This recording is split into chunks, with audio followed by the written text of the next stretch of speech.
दूसरी ओर आज सोनिया मैम ने एक आर्टिकल भी लिखा है जिसमें किस तरह सरकार अरावली हिल्स को खत्म कर रही है, जिसके कारण दिल्ली में प्रदूषण बढ़ रहा है। क्यों आप ये करना पड़ा?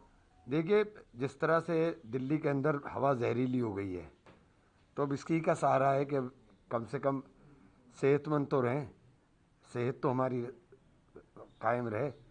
दिल्ली के अंदर तो सांस लेना दूभर हो गया है।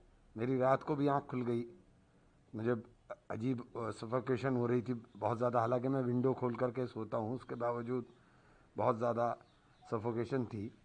तो मौसम का हालात है। और जिस तरह से दिल्ली के अंदर आज सोनिया जी ने भी लिखा है कि अरावली हिल्स के ऊपर अगर ये सारा का सारा ख़त्म हो जाएगा तो प्रदूषण तो और ज़्यादा हालात ख़राब करेगा दिल्ली के। इसलिए ऑक्सीजन लेके कम से कम अपने लंग्स तो ठीक रखें। क्या आप इसे गाड़ी में कैरी कर रहा हूँ, ज़रूरत कहीं पड़े लगा लें भाई, कम से कम थोड़ी सी साफ हवा तो मिले, ऑक्सीजन तो मिले, जो बॉडी के लिए सबसे ज़्यादा ज़रूरी है।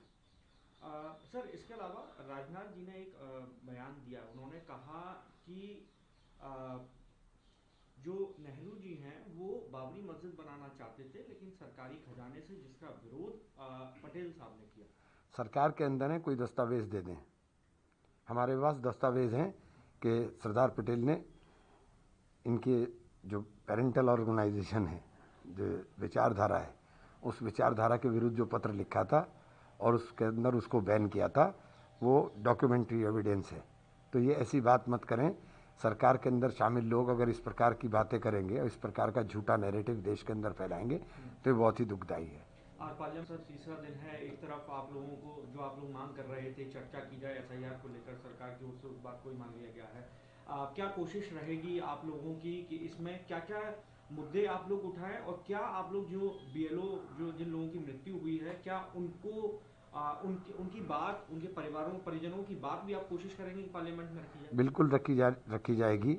अभी मेरठ के अंदर भी कल एक ने जहर खा लिया और उसकी हालत गंभीर है, गंभीर हालत के अंदर भर्ती है। उसकी पत्नी का भी मैं देख रहा था इंटरव्यू कि किस प्रकार से उसको प्रताड़ित किया जा रहा था और दबाव के अंदर वो काम कर रहा था।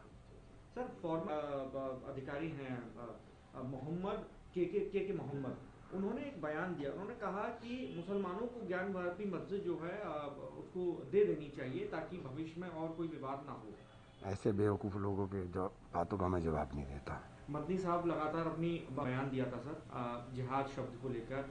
कल फिर उन्होंने इस बात को दोहराया कि हम जिहादी हैं, वो लोग फसादी हैं, और मुझे कुछ क्लैरिफाई नहीं करना अपने बयान में। देखिए, जिहाद बहुत ही पाक और साफ लफ्ज़ है, उसका गलत इस्तेमाल किया जाता है। जिहाद हमेशा मुल्क के लिए होता है।